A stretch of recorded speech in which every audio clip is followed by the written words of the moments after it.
नमस्कार, आप देख रहे हैं 4 PM और मैं हूं आपके साथ सिमरन। दोस्तों, भारत पाकिस्तान के बीच सीज फायर को लेकर अपने पीएम साहब और उनकी पार्टी डोनाल्ड ट्रंप के बयान को लेकर बुरी तरह से फंसी है। कांग्रेस और विपक्ष लगातार पीएम मोदी को लेकर आक्रामक है। दूसरी ओर एक बड़ी रिपोर्ट जो है वो सामने आ गई है। रिपोर्ट ये है कि सीज फायर के बाद अपने पीएम साहब के बहुत खास माने जाने वाले देश के 2 उद्योगपतियों को 1000 करोड़ से ज्यादा का फायदा हो गया है। साथ ही ट्रंप के उद्योगपतियों को भी बल्ले बल्ले उनकी हो गई है। ऐसे में सवाल उठ रहा है कि क्या इसीलिए सीज फायर का फैसला लिया गया था कि अचानक उद्योगपतियों की चटक जाए। इस सवाल की सच्चाई क्या है? क्या सच में मोदी के 2 खास उद्योगपतियों को बड़ा फायदा हुआ है और कांग्रेस क्यों भड़की है? ये सब कुछ मैं आपको अपनी इस रिपोर्ट में बताने वाली हूँ। साथ ही इस पर भी चर्चा करने वाली हूँ कि कैसे बीजेपी ऑपरेशन सिंदूर को लेकर मैदान में उतर पड़ी है। दोस्तों, भारत पाकिस्तान के बीच में चल रहे प्रॉक्सी वॉर में सीज फायर हुआ है या नहीं, इसको लेकर पूरे देश में असमंजस की स्थिति है। हालांकि 2 दिन पहले ही अमेरिकी राष्ट्रपति डोनाल्ड ट्रंप ने सबसे पहले भारत के लोगों को अपने ट्वीट के जरिए ये बता दिया था कि सीज फायर हो गया है। पहले तो उनकी पुष्टि पाकिस्तान के उप प्रधानमंत्री ने की, फिर कुछ देर बाद भारत की ओर से रक्षा सचिव विक्रम मिस्री ने इस बयान का ऐलान किया। हालांकि डोनाल्ड ट्रंप और भारत के बयान में बहुत अलग अलग रहे।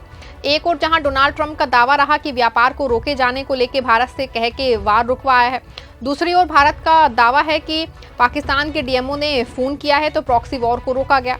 लेकिन सवाल यह है कि वॉर को रोका क्यों गया? जब देश की सेना तैयार थी, जब पूरा विपक्ष सरकार के साथ खड़ा था, भारतीय सेनाएं लगातार पाकिस्तान को भारी नुकसान पहुंचा रही थी, तो सीज फायर किया जाना कितना सही था? ये बात कितनी सही है कि सीज फायर की जानकारी पहले अपने देश के पीएम साहब से नहीं बल्कि डोनाल्ड ट्रंप से सुनने में आए। हालांकि सोमवार को पीएम साहब ने देश को संबोधित किया था, लेकिन अपने पीएम साहब ने ट्रंप के सवालों का कोई जवाब नहीं दिया। इसी को लेकर लगातार विपक्ष सरकार पे हमलावर है।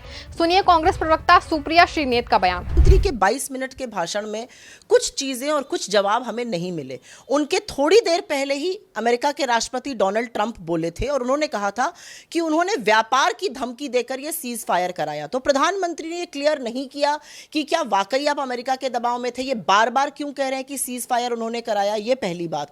दूसरी बात, डोनाल्ड ट्रंप ने अपने वक्तव्य में कहा कि वो कश्मीर में मध्यस्थता करेंगे।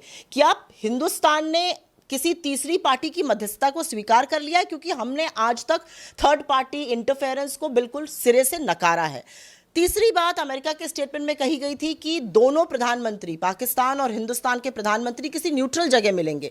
क्या वो मिलने वाले हैं पाकिस्तान के प्रधानमंत्री से? क्या हम डिप्लोमेटिक चैनल्स खोलने वाले हैं? इस बात का जवाब नहीं मिला। इस बात का भी जवाब नहीं मिला कि ये सीज फायर उस समय क्यों हुआ। और प्रधानमंत्री ने कहा सेना ने ऐसी आक्रामक कार्रवाई की कि पाकिस्तान घबरा गया। तो ऐसे टाइम पर जब पाकिस्तान बौखलाया हुआ था, हमने किसके दबाव में आकर सीज फायर किया? सुना आपने कि कांग्रेस का साफ तौर पे मानना है कि सीज फायर में अमेरिकी राष्ट्रपति डोनाल्ड ट्रंप इतना आगे क्यों है। हालांकि ये सवाल सिर्फ कांग्रेस के मन में नहीं है, बल्कि देश की हर जनता भी यही सवाल उठा रही है।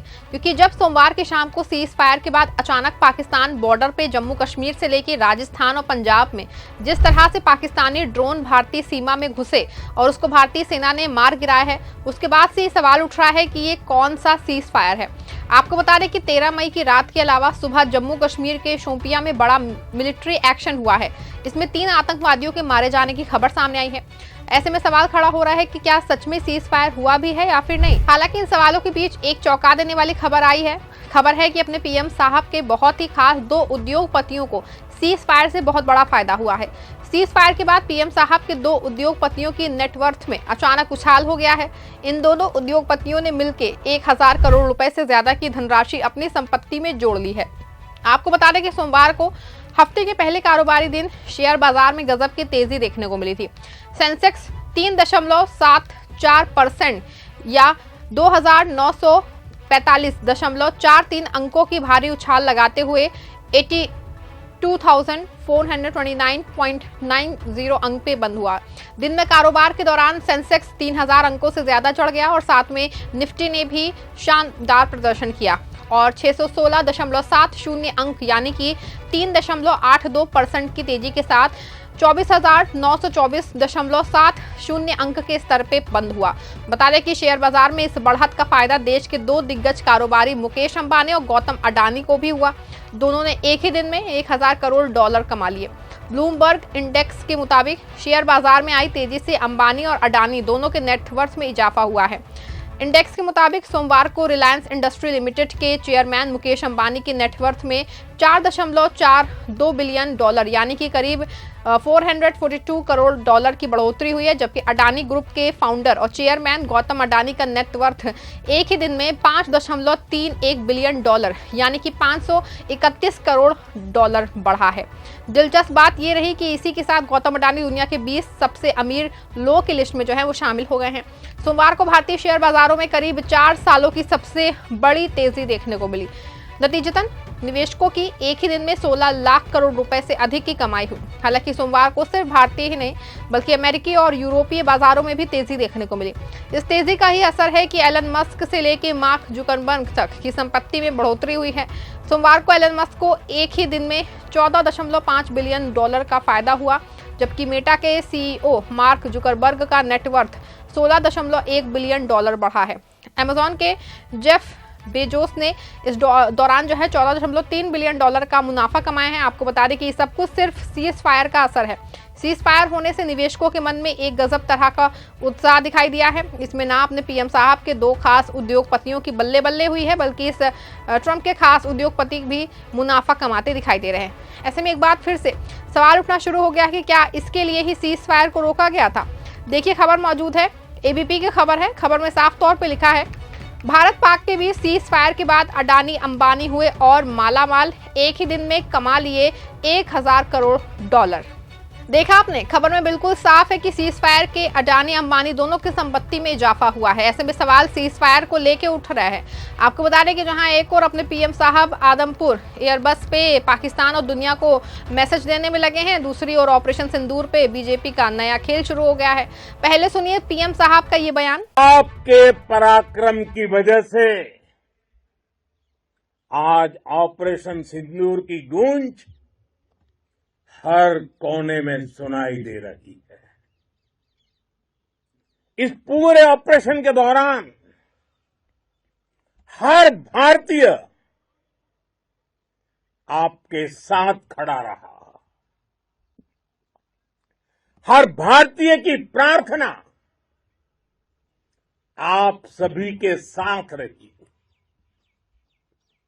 आज हर देशवासी अपने सैनिकों, उनके परिवारों के प्रति कृतज्ञ है, उनका ऋणी है। सुना आपने कि पीएम साहब ऑपरेशन सिंदूर के नाम पे क्या कुछ कह रहे हैं। दूसरी ओर इसको भुनाने की कोशिश पूरे देश में बीजेपी शुरू कर चुकी है। एक ओर जहां हरियाणा में तिरंगा यात्रा शुरू हो चुकी है, दूसरी ओर मध्य प्रदेश में बीजेपी नेताओं की ओर से ऑपरेशन सिंदूर के नाम पे कार्यक्रम शुरू हो चुके हैं। हरियाणा में खुद सीएम नायब सिंह सैनी इस तिरंगा यात्रा में शामिल हुए और वहीं दूसरी ओर कांग्रेस ऑपरेशन सिंदूर और सीज फायर को लेकर सदन का विशेष सत्र बुलाने की मांग कर रहा है। सुनिए सुप्रिया श्रीनेत का ये बयान। ये उनका व्यू है। मुझे ऐसा लगता है पार्लियामेंट या सदन इस देश का प्रतिबिंब है। इस देश के लोग अपने प्रतिनिधियों को चुनकर भेजते हैं। इस देश के लोगों को जवाब मिलना चाहिए और वो जवाब सिर्फ और सिर्फ सदन में मिल सकता है। जब 62 में जवाहरलाल नेहरू जी सदन बुला सकते हैं, सत्र बुला सकते हैं, अटल जी के कहने पर बुला सकते हैं, या उनको लगा कि डेमोक्रेसी में उनकी जिम्मेदारी है ऐसा करना, तो अब ऐसा क्यों नहीं किया जा रहा है। ऑल पार्टी मीटिंग में प्रधानमंत्री आते नहीं है। 2 बार मीटिंग हो गई। ऑल पार्टी मीटिंग में कहा जाता है वहां पर परमिशन नहीं थी, बाद में पता चलता है वो बात गलत कही गई थी। तो बहुत सारी ऐसी बातें हैं। भारत का सदन सर्वोच्च है और वहां पर इसकी चर्चा जरूरी है।